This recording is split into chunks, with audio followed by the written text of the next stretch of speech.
Dr. Rizvi. I'm so happy to be speaking with you again. Thank you so much for being here.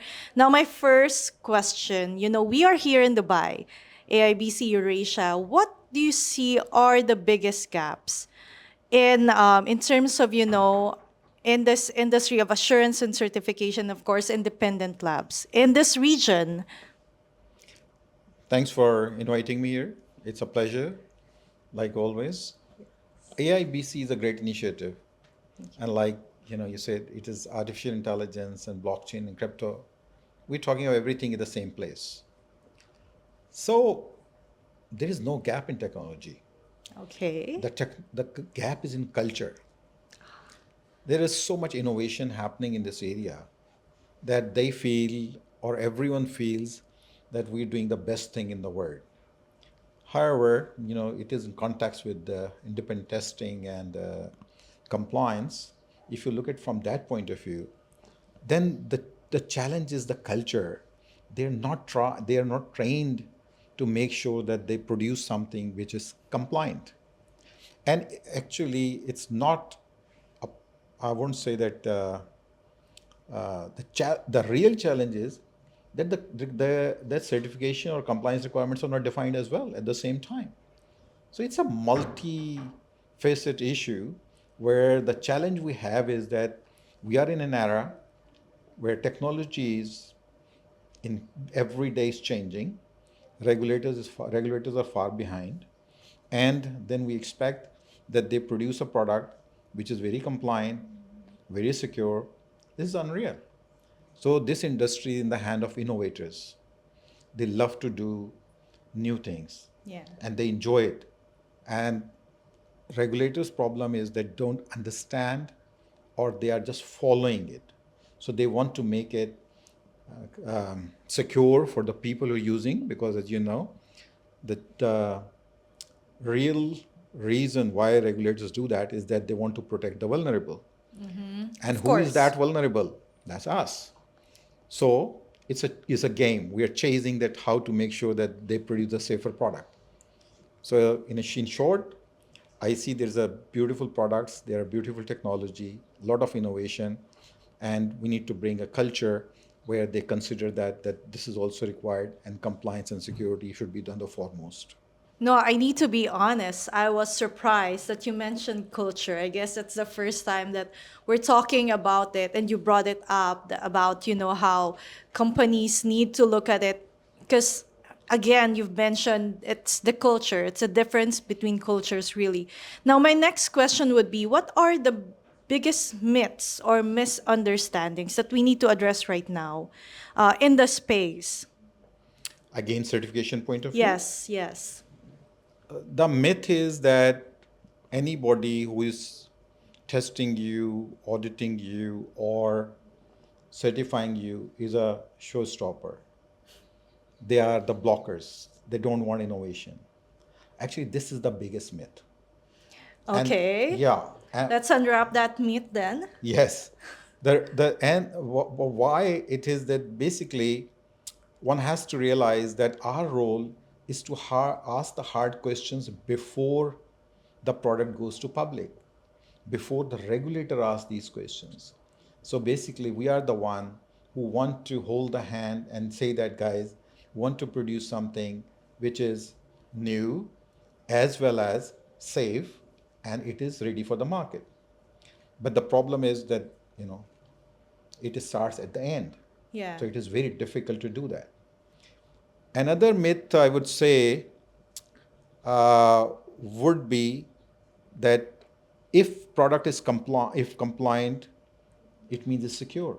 Yes. It doesn't mean anything, because compliance is sometimes, like I said, in this innovative technologies, either not fully defined or it is at the minimal level. And that is the reality of life as well. So once you have the compliant product, it has to be mature as well at the same time. So compliance does not mean the functionality is perfect. Compliance does not mean that it is perfectly secure. It does mean that it complies to the minimum set of requirements. Because and because what happens is that the way it is at the moment, that you comply once, and the product is live, things will change tomorrow. Oh, So that's it true. is something they need to make sure that is still secure. So that is why I think this is one more thing which we need to be always careful about. All right, now I want to talk about technology. Of course, we have AI, we do have blockchain. How are this impacting how we are, in terms of being compliant? How do you see this in the industry? How is this shaping how people are being compliant? Look, I think that, like I said earlier, the main reason is that it should be protect the vulnerable, right? Yes. So basic risk is still the same. Okay. If the technology changes, basic risk is still there. So that means that different set of controls will be required for the new technologies. If we talk of AI, then AI depends on a lot of data. Yeah. So the integrity of data, how it is being utilized, how the results are being derived.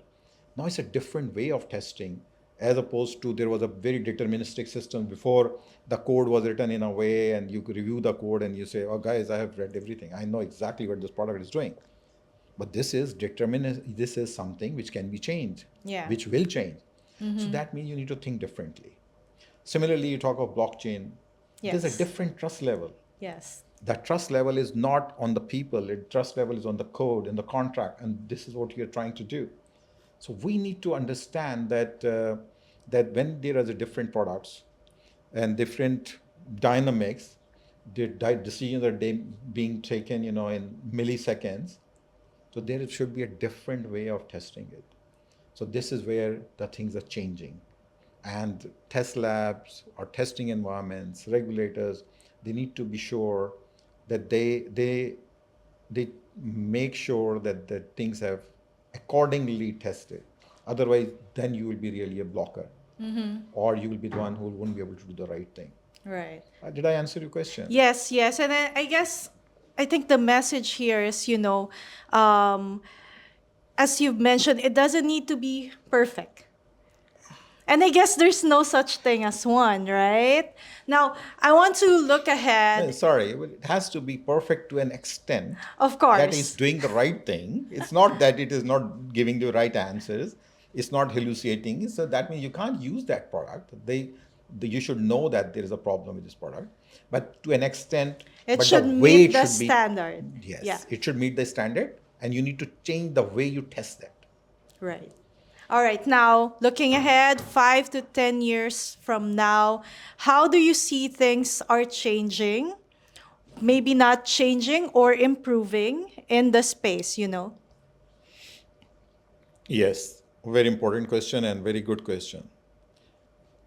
In the next, what I see is that point in time testing, certification at one stage, it will be a old story.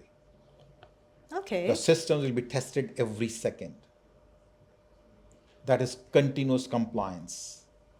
Because now we are talking of different systems, like I previously said, right? If we're talking of a system which changes daily, changes by minute, it has to be tested by minute. Otherwise, so that will be the major difference. Yeah. That the existing methodology which is being used, that do the penetration testing once a year, guys, that won't work. It has Everything's to, fast now. everything is fast, everything will be continuous, everything will be live, everything regulator won't be expecting that, guys, I need a report every 6 months. No, you should be able to see the report every second.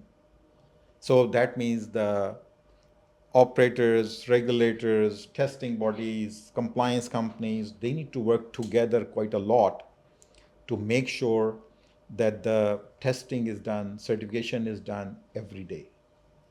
Second thing is that I think the human factor will be less and the machine will be taking over a lot more.